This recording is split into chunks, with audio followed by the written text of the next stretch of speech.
Praise the Lord. खुदा यीशु मसीह के अजीम जलाली बाबरकत नाम में आप सबकी सलामती हो।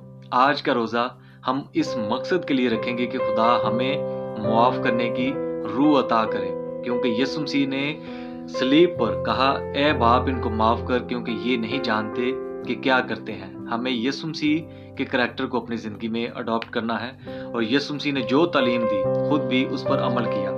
मत्ती 6 बाब 14वीं आयत में यीशु मसीह ने कहा, अगर तुम आदमियों के कसूर माफ़ करोगे तो तुम्हारा आसमानी बाप भी तुमको माफ़ करेगा।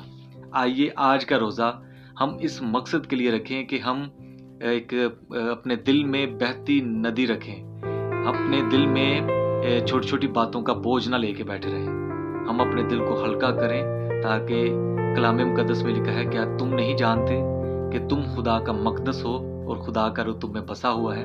तो आइए हम लोगों को माफ़ करें, अपने दिल को हल्का करें, ताकि खुदा का रूह हमारी ज़िंदगी में जलाल पाए। God bless you all.